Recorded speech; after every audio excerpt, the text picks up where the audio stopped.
So my article that I found for this week was about potential downsides of having technology in the classroom. Specifically, it was called 6 Potential Issues of Bringing Technology into the Classroom. So overall, technology can be a very big distraction, especially for students.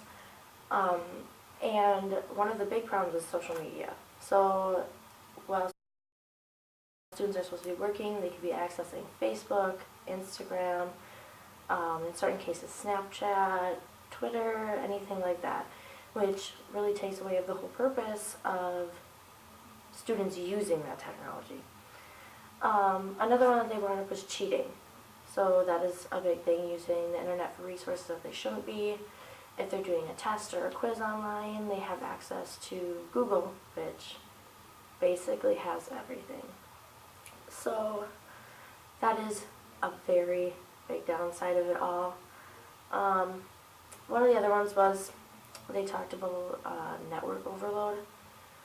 So I didn't really know what that meant, but after reading through the article, basically when you put all of the devices on the network at the same time, you're either not going to get it to load or your network is going to be very slow.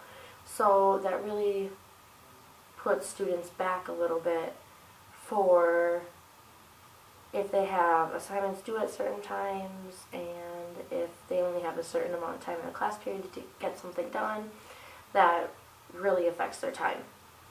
The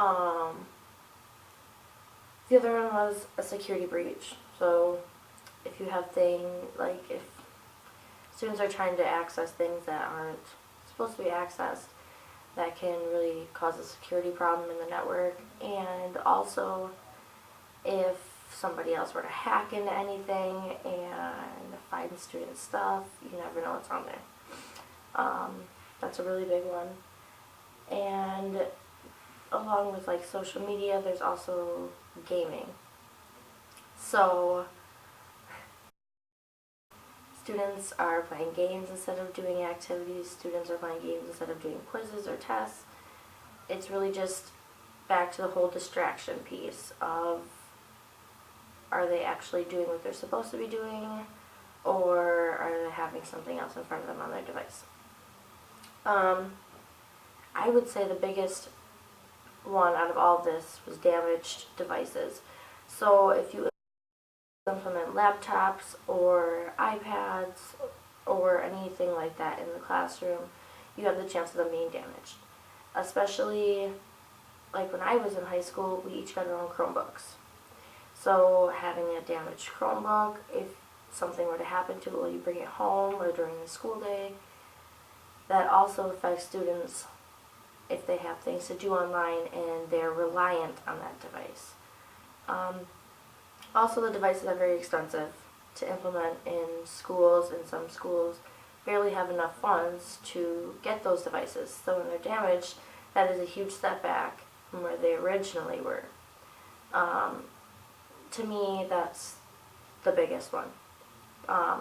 So in the future, implementing that in my classroom, that's really what these are 6 things that I really need to make sure I focus on when I implement technology in my classroom.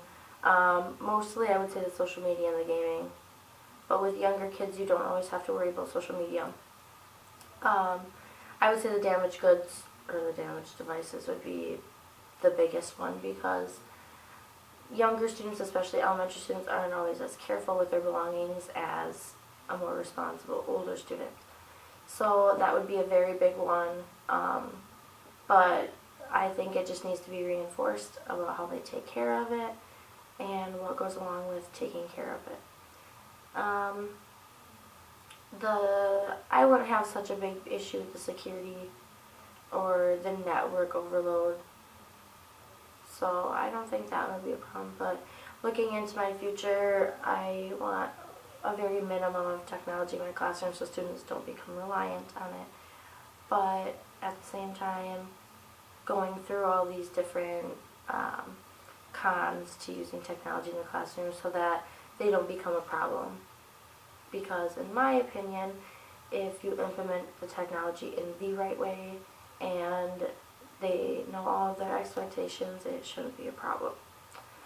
So, yeah.